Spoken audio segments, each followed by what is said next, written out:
In today's lesson, we are going to be looking at how Jesus came to set us free from the control of sin. And we're going to be taking our reading from John chapter number 8, from verses number 30 all the way down to verses number 35. Verses number 30 says, "As Jesus spoke these words, many believed on him. Then said Jesus to those Jews which believed on him, If you continue in my word, then are you my disciples indeed."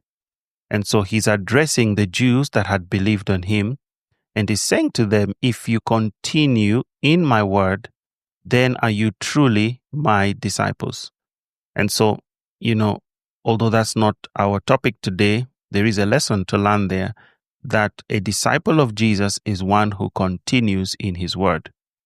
Verse number 32, Jesus says, "And you shall know the truth, and the truth that you know shall make you free." And in hearing this, they said to him, "We are Abraham's seed." That means we are the descendants of Abraham. And they said, "We were never in bondage to any man. How are you saying you shall be made free?" First of all, that's not a true statement when they said we were never in bondage to any man. Because at this time, they were actually under Roman rule. But anyway, they responded to him saying, we were never in bondage to any man. So what is this that you're saying? We shall be made free. And so Jesus answers them and he says to them, "Verily, verily," that means surely, surely, "I say to you, whosoever commits sin is the servant of sin." Now, the word servant is translated from the Greek word doulos. And the meaning of doulos is a person who is given to the will of another. Other English translations translate this as, whosoever commits sin is the slave of sin. Is a slave of sin. Is under the dominion, you could say the control of sin. And then he says something. I'm going to skip over to verse 36, where he says, "If the Son therefore shall make you free, you shall be free indeed."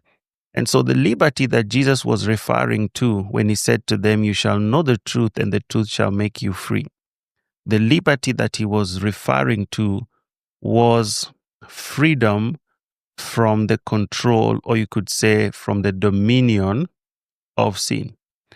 One way you could really rephrase this is by saying that Jesus Christ came to liberate us who were slaves of sin. We were slaves of sin. We were under sin's control.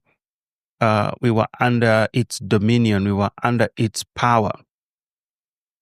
And so he came to liberate us from slavery to sin. He came to set us free from slavery to sin. And sin is a terrible master. Sin is a terrible master. It takes from you far much more than you're willing to give. And it causes you to go farther than you're willing to go. Make no mistake about it.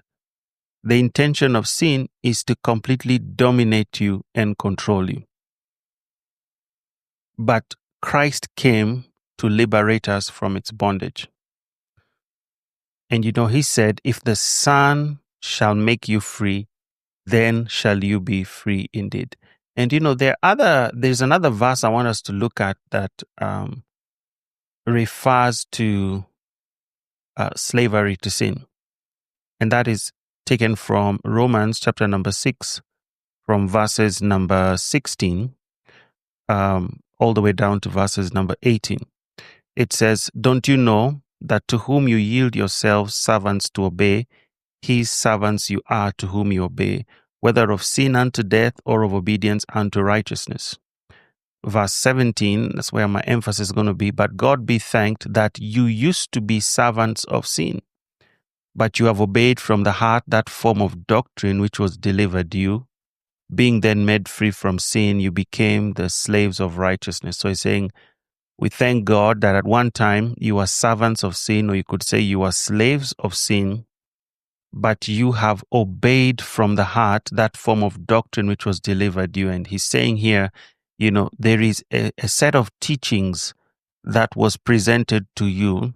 And what it's basically saying is that the gospel message was delivered to you. And in hearing it, it pointed you to Christ Jesus. And when you put your faith in him, there is a great change that took place in which you are set free from sin's control and sin's dominion. And now you have become a slave of righteousness, or a servant of righteousness. And we're going to be talking about this further down this series. And so I want you to reflect on the fact that he came to liberate us from the dominion of sin. Now, in the previous lesson, we had seen how he came to save sinners. And you could break that down this way by saying that he came to save us from the penalty of sin, but also to save us from the dominion of sin. And in fact, the emphasis for this entire series is really going to be on how he came to set us free from the dominion of sin. Further down the line, when we're looking at the forgiveness series, is also where we're going to be looking at how he set us free from the penalty of sin. And so I think this is something that every believer should be established in and should be rooted in. And so please pay attention to the things that are being taught here. I know they're going to be absolutely instrumental in your spiritual growth. God bless you, and thank you so much for listening.